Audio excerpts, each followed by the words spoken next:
Hello guys, അപ്പോൾ എല്ലാവർക്കും happy Sunday. ഇന്ന് നമ്മുടെ പതിവുകളൊക്കെ മാറ്റമുണ്ട് കേട്ടോ. കാരണം എന്താ വെച്ചിട്ടുണ്ടെങ്കിൽ ഇന്ന് നമ്മൾ കാലത്ത് തന്നെ കുർബാനയ്ക്ക് പോയി. എന്നിട്ട് കുർബാന കഴിഞ്ഞ് നേരെ പോയത് ആൻറ്റിയുടെ വീട്ടിലോട്ടാണ് കേട്ടോ. ചെന്നപാട് ഒരു കുഞ്ഞു കഷ്ണം ആപ്പിൾ നമുക്ക് അവൻ ചെത്തി തന്നിട്ടുണ്ടായിരുന്നു കേട്ടോ. കുഞ്ഞു കഷ്ണമല്ല കേട്ടോ, ഒരു കഷ്ണം ആപ്പിൾ അവൻ ചെത്തി തന്നിട്ടുണ്ടായിരുന്നു കേട്ടോ. അങ്ങനെ അത് കഴിച്ചു. അത് കഴിഞ്ഞിട്ട് ഇതാ പൊറോട്ട ഒരെണ്ണം കഴിച്ചു. എൻ്റെ പാത്രത്തിലുള്ള കൈ ഉണ്ടല്ലോ, അത് മറ്റേ ആരുടെയല്ല, എൻ്റെ അമ്മയുടെയാണ്. അങ്ങനെ ഒരു ഗ്ലാസ് ചായ കുടിച്ച്, പിന്നെ ചായയും പൊറോട്ടയും കൂടെ കഴിച്ചിട്ടോ. അത് കഴിഞ്ഞ് വയറ്റിൽ കുറച്ചും കൂടി സ്ഥലം ബാക്കി ഉണ്ടായിരുന്നേ. അപ്പോൾ റൊബസ്റ്റ പഴം കഴിച്ചിട്ടോ. ഞാൻ ഈ ഒരു പഴം ഇത്രയും ആസ്വദിച്ച് കഴിക്കുന്നത് കണ്ടപ്പോൾ അവന്മാരുടെ ഒരു പടല പഴം ഞാൻ നിനക്ക് തരാമെന്ന് പറഞ്ഞിട്ട് ഒരു പടല പഴം അവിടെ കൊണ്ടുവച്ചേക്കുവാണ് കേട്ടോ. പിന്നെ ഇതാ ഒരു കുഞ്ഞു കഷ്ണം ആപ്പിളും കൂടെ ആർക്കും വേണ്ടാണ്ടിരിക്കുമായിരുന്നു. അപ്പോൾ അതും ഞാനെടുത്ത് കഴിച്ചു കേട്ടോ.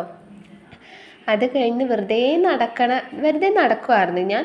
അപ്പോൾ ബോറടിക്കരുതല്ലോ, അതുകൊണ്ട് മാത്രം കുറച്ച് കാഷ്യൂ നട്ട്സ് കഴിച്ച്, പിന്നെ ഫ്രണ്ടിൽ പോയി വെറുതെ ഇരുന്നപ്പോൾ കുറച്ച് കടല എടുത്ത് കഴിച്ചു കേട്ടോ. അവർ ഇന്നാന്ന് പറഞ്ഞപ്പോൾ എനിക്ക് വേണ്ടാന്ന് പറയാൻ എൻ്റെ വയറ് സമ്മതിച്ചില്ല. അപ്പോൾ അതും കൂടെ കഴിച്ചു കേട്ടോ. അത് കഴിഞ്ഞ് ഇതാ വീട്ടിൽ പോയിട്ട് ജ്യൂസ് അടിക്കാമെന്ന് പറഞ്ഞിട്ട് കുറച്ച് ഓറഞ്ച് അവിടെ നിന്ന് പൊട്ടിച്ചെടുത്തിട്ടുണ്ട്. പിന്നെ ആൻറ്റിയുടെ വീട്ടിൽ ഒത്തിരി ചെടികളുണ്ട് കേട്ടോ. ഞാൻ അടുത്തൊരു വീഡിയോ അത് ഇടാം കേട്ടോ. അത് കഴിഞ്ഞ് ഇതാ വീട്ടിൽ വന്ന പാടെ ഒരു 4 ബ്രെഡ് ടോസ്റ്റ് ചെയ്തെടുത്തിട്ടുണ്ട് കേട്ടോ അമ്മ. 4 അമ്മയല്ല കഴിച്ചത്, 2 ഞാൻ 2 അമ്മ കേട്ടോ. അത് കഴിഞ്ഞ് ക്ലാസ്സിലോട്ട് ഒത്തിരി വർക്കുകൾ ചെയ്യാനായിട്ടുണ്ടായിരുന്നു കേട്ടോ. അങ്ങനെ അതൊക്കെ ഇന്ന് ചെയ്ത് വെച്ചു. നമുക്ക് അടുത്ത ആഴ്ചയിൽ ഹോസ്റ്റിംഗ് വരുന്നതുകൊണ്ട് പെട്ടെന്ന് തന്നെ വർക്കൊക്കെ തീർത്ത് വെക്കേണ്ടതായിട്ടുണ്ട് കേട്ടോ എനിക്ക്. അത് കഴിഞ്ഞതാ ഒരു 10:30 ആയപ്പോഴത്തേനും അമ്മ 2 മുട്ട പുഴുങ്ങി കൊണ്ടുവന്നിട്ടുണ്ട് കേട്ടോ. എൻ്റെ മുഖത്തെ എക്സ്പ്രഷൻസ് കണ്ടിട്ട് അമ്മ എന്നെ എന്തൊക്കെയോ കൗണ്ടർ അടിക്കുമായിരുന്നു കേട്ടോ അവിടെ ഇരുന്നിട്ട്. അത് കഴിഞ്ഞൊരു 12 ആയപ്പോഴാണ് കേട്ടോ നമ്മുടെ മെയിൻ കോഴ്സ് ഫുഡ് കഴിക്കുന്നത്. മെയിൻ ഫുഡ് എന്ന് പറഞ്ഞു കഴിഞ്ഞാൽ ഉച്ചത്തേക്കും കാലത്തേക്കും കൂടെ നമ്മൾ ഒരു നേരമായിട്ടാണ് കേട്ടോ കഴിച്ചത്. അപ്പോൾ അത് ലാവിഷായിട്ട് കഴിക്കണമല്ലോ. നമുക്ക് ചിക്കനും ബീഫും കൂർക്കയും അതുപോലെ തന്നെ സർലാസും ഇതൊക്കെ ഉണ്ടായിരുന്നു കേട്ടോ. പക്ഷേ സർലാസ് ഉണ്ടാക്കി അത് വെയിറ്റ് ചെയ്തേക്കാനുള്ള ക്ഷമ എനിക്ക് ഉണ്ടായിരുന്നില്ല. അപ്പോഴത്തേനും ഇതിൻ്റെ മണം അങ്ങോട്ട് അടിച്ചു ഗൈസ്. അങ്ങനെ അതൊക്കെ കഴിച്ചു. അടിപൊളിയായിരുന്നു കേട്ടോ.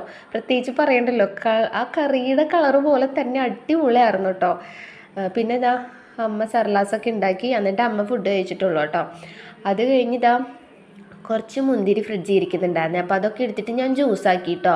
എനിക്കെന്തോ മുന്തിരി കഴിക്കാനൊന്നും ഇഷ്ടമായില്ലാന്നേ, അപ്പോൾ ഞാൻ ജ്യൂസാക്കി കുടിച്ചിട്ടോ. നമ്മൾ കുടിച്ച് അതിൻ്റെ ടേസ്റ്റ് പറയുന്നേക്കാളും മറ്റൊരാൾ കുടിച്ച് ടേസ്റ്റ് പറയുമ്പോഴല്ലേ നമുക്കൊരു സന്തോഷം. അപ്പോൾ അമ്മ അലക്കുമായിരുന്നേ. അങ്ങനെ അമ്മേനെ ഞാൻ ആ വെയിലത്ത് നിന്ന് പിടിച്ച് വലിച്ച് കൊണ്ടിരുത്തി എൻ്റെ ജ്യൂസ് ഞാൻ കൊടുത്തിട്ടോ. അമ്മയ്ക്ക് ഒത്തിരി ഇഷ്ടമായി. പിന്നെ അത് മൊത്തം അമ്മ തന്നെയാണ് കേട്ടോ കുടിച്ചത്. അപ്പോൾ ഇന്നത്തെ വീഡിയോ അത്രയേ ഉള്ളൂ. ടാറ്റ ബൈ.